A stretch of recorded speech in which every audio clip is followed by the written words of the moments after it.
For our presentation today, we'll be doing applied behavior analysis, also known as ABA. My name is Bryson, and this is Macy, and we're going to be talking to you guys about this form of therapy.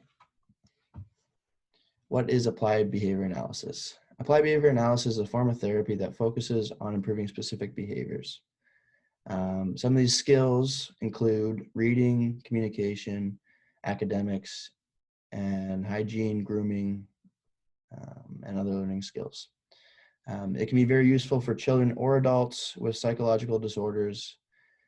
Some of those are listed below, and the individual care to strengthen focused learning is the main goal. Three new things to learn about ABA.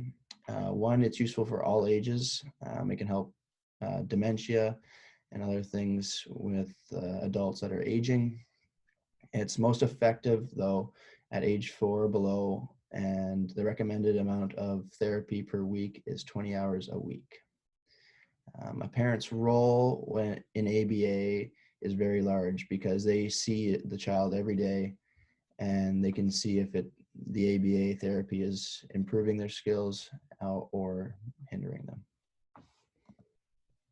Okay, so then how does ABA look in the classroom? So in general, people, sometimes students will take an ABA program, and then that will be like, the school will be notified if that happens, or sometimes a general ed teacher will generally use that in classroom management with positive or negative reinforcement. A common strategy for that is the pattern, cause, behavior, and consequence. So basically you're identifying the behavior, you're searching for the cause, and then the consequence is either you're going to minimize or cease the behavior, or refer to a more specialized professional that can help the student. So it's important as a general ed teacher to understand what resources are available and communicate with other professionals like the special ed department, so that you can figure out what is best for the child, and then when things need to adapt, when they need to change, and then if the child is actually improving or not. So that's usually going to be in the general classroom. You'll see like behavior coping things happen, but in more unique situations where students have a lot of needs, they might be working one-on-one with an instructor. So then an example of ABA in the classroom would be that data is collected to understand student performance. So first you understand how the child is doing. Then a goal is set and communicated to the student. So you might say how many times the student is going to raise their hand and be called on during the lesson, if they're doing it too many times or not enough. And so then the instruction period, so students are taught from that teacher how to raise their hand when it's appropriate. They could view a few social stories or use some positive reinforcement. And then interventions are held by the instructor, so that after the student is taught how to do it, then does it in class, then they can see whether it's working, if it's adapting. Without ABA, students would just be told like, yes, raise your hand, or don't raise your hand, and then there's no data, so you're not going to be able to help the student. And then during my special ed clinical, I observed 2 students, one with ABA and one without ABA, and my clinical teacher and I compared kind of what that looked like. So the student who had been through ABA had a lot easier time understanding logic and his emotional needs and kind of regulating. And so it was really easy for him to understand the cause and effect, because he had clearly communicated that with the teacher, and from taking an ABA program knew how that kind of logic pattern happened. And then the student who hadn't used ABA was more focused on their impulses, so they didn't know how to regulate, and they didn't follow any of the instruction of the teacher. So this is a video we have.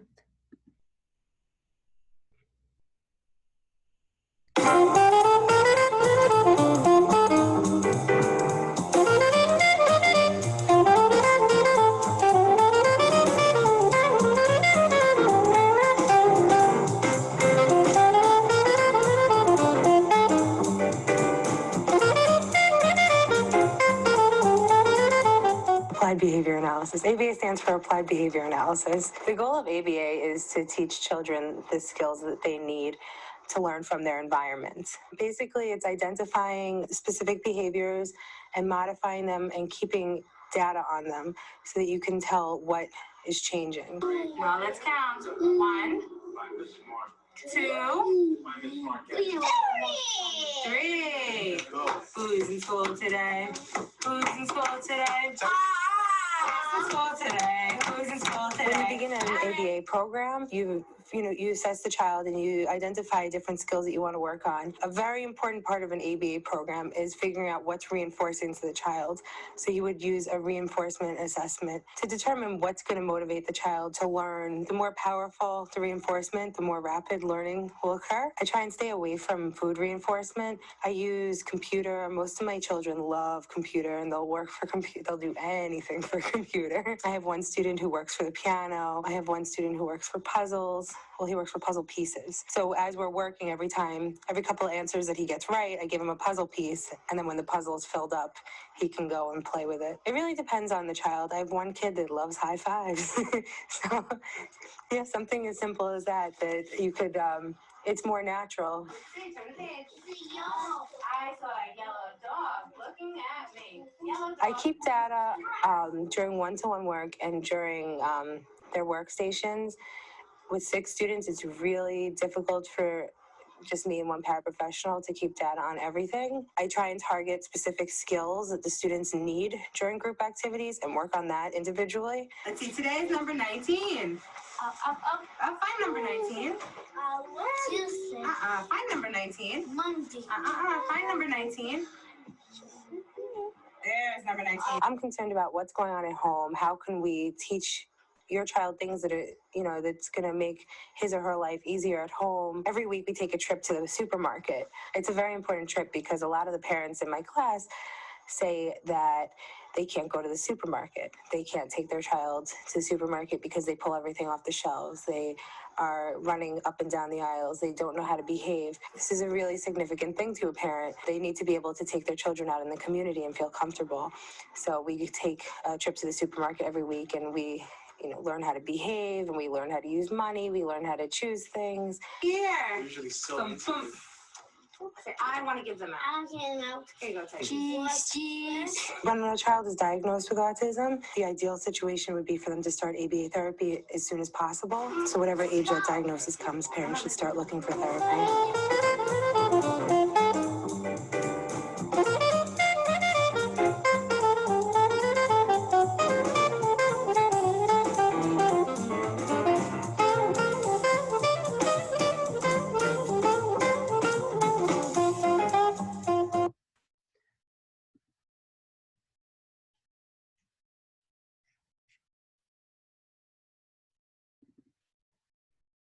All right, so basically that was a short video just kind of saying the process of ABA that students will go through and how beneficial it can be to just kind of find certain skills that students and parents want to work on, and then communicating with the teachers how to do that. It's especially important that because like each disorder, you're going to have different tendencies and things that students like that work with positive reinforcement and otherwise.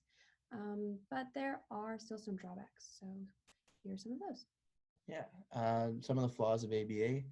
ABA is a resource and program for families. However, it is very difficult to sustain in low-income communities due to a lack of certification and funding. So some of those schools don't have the teachers that have the certification, and they don't have the resources to get their teachers that certification. It also is primarily focused on limiting behaviors instead of building skills. That being said, it's one of those things that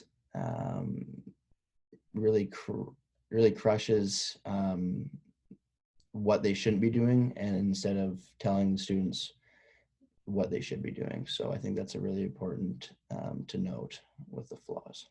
Yeah, so depending on who your instructor is and what program it is run through, it can not be super effective if it's not properly used, because it can really reflect to the child like everything negative that they're doing, when really some teachers prefer other programs that's going to help them use their like negative behaviors in a more creative way that's gonna like praise the student instead of just saying like, no, you shouldn't be doing this, let's work on improving it, whether that's directly or indirectly.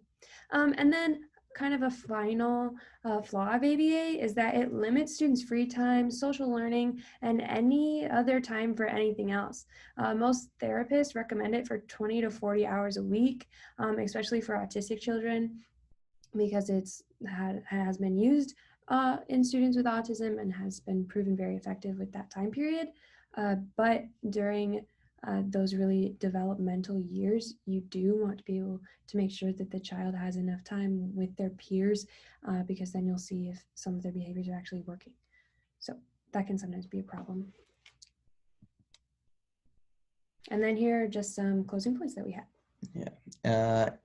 ABA can be an effective form of behavior correction therapy to eliminate and navigate behaviors.